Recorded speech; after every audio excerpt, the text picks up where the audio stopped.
নমস্কার, আমি কৌশিক ঘোষ। শুরু করছি দ্য ঘোষ শো।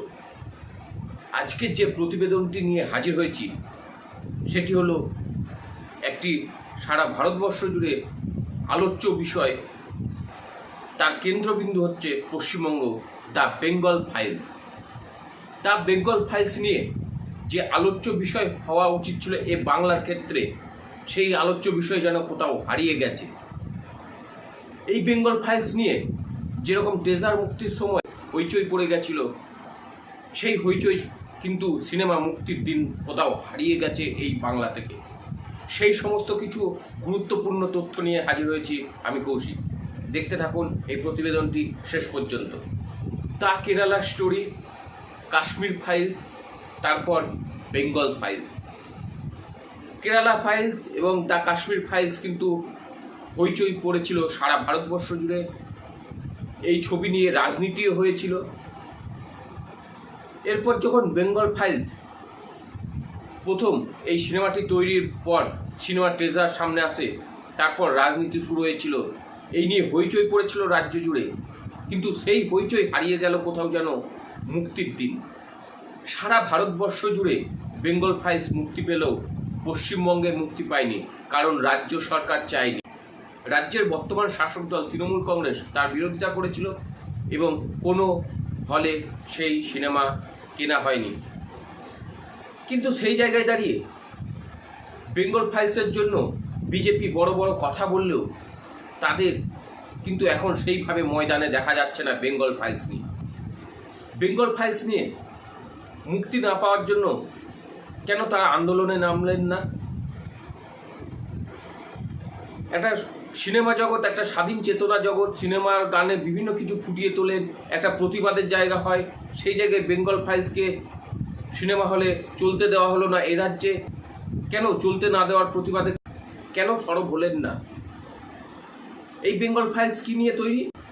এই বেঙ্গল ফাইলসের মূল বিষয়বস্তু 1946-এর সময় যে হিংসার ঘটনা ঘটেছিল, সেই ঘটনা নিয়ে তৈরি হয়েছে।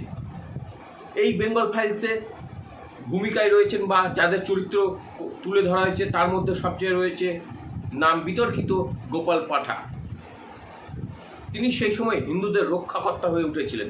সেই সব চরিত্র নিয়ে তৈরি হয়েছে এই বেঙ্গল ফাইলস। কিন্তু দেখা গেল এই রাজ্যে ব্যান করে দেওয়া হয়েছে সেই সিনেমা, কোনো সিনেমা ঘরে চলছে না। কিন্তু সেই নিয়ে একটা আন্দোলন নেই যে সিনেমা একটা মানুষের মুখ বন্ধ করে দেওয়ার চেষ্টা, একটা প্রতিবাদকে বন্ধ করে দেওয়ার চেষ্টা। সিনেমা, নাটক, থিয়েটারের মাধ্যমে মানুষ ফুটিয়ে তোলে, কোথাও যেন মানুষের মুখ বন্ধের চেষ্টা হচ্ছে না। সেই নিয়ে কেন আন্দোলন নেই? কেন আন্দোলন করছে না বিজেপি? সেই প্রশ্নই উঠছে। আন্দোলন যদি করতে হয় বিরোধী নেতার ভূমিকায়, বিরোধী দলনেত্রীর ভূমিকায়, সেইগুলি বিরোধী নেতাদের ভূমিকায়, সেগুলি শিখতে হয় মমতা ব্যানার্জির কাছে।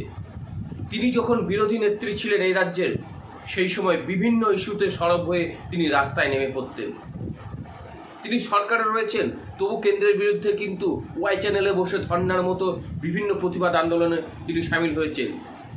কেন্দ্রের বিরুদ্ধে যে কোনো নীতিতে তিনি রাস্তায় নেমেছেন, কিন্তু সেই জায়গায় বিজেপি কোথাও যেন ব্যাকফুটে। কাশ্মীর ফাইলস সারা দেশ জুড়ে তোলপাড় হয়েছিল, বাংলাতেও কিছু সিনেমা হলে চলেছিল, সেই সময় একটা ভালো নামও কুড়িয়েছিল। কিন্তু বেঙ্গল ফাইলস, যে বাংলার ইতিহাস জানার কথা বাঙালিদের, সেই বাংলা সম্পর্কে চলচ্চিত্র একটা সিনেমা করলেন বিবেক অগ্নিহোত্রী, যেটা উচিত ছিল বাঙালি কোনো পরিচালকের করা। সেই বাংলা সিনেমা যখন বাংলার জগতের কোনো পরিচালক করলেন না, করলেন একজন নন বেঙ্গলি বিবেক অগ্নিহোত্রী। কিন্তু সেই জায়গায় দাঁড়িয়ে আমরা বাঙালিরা, অর্থাৎ কোথাও যেন এই বাঙালিরা চুপ রয়েছে। সেই বাংলার ইতিহাস, পূর্বের ইতিহাস, যে একটা দাঙ্গার ঘটনা ঘটেছিল, সেই জিনিসটাকে সামনে আসলে হয়তো কারো সমস্যা হতে পারে, সেই কারণে ব্যান করা হয়েছে। কিন্তু আন্দোলন, প্রতিবাদ কোথায়? কেন মানুষের কণ্ঠরোধ হচ্ছে?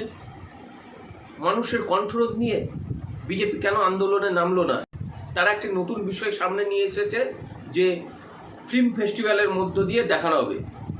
কিন্তু সেই ফিল্ম ফেস্টিভ্যালের মধ্য দিয়ে দেখানো আর সিনেমা হলে দেখানো দুটো কি এক বিষয়?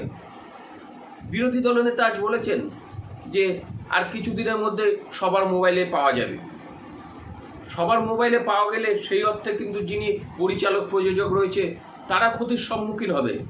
সিনেমা হলে যদি এই সিনেমা পরিচালক প্রযোজকরা আরও আপ্রাণ চেষ্টা করতো, কারণ তাদের এখান থেকে মুনাফা আসে।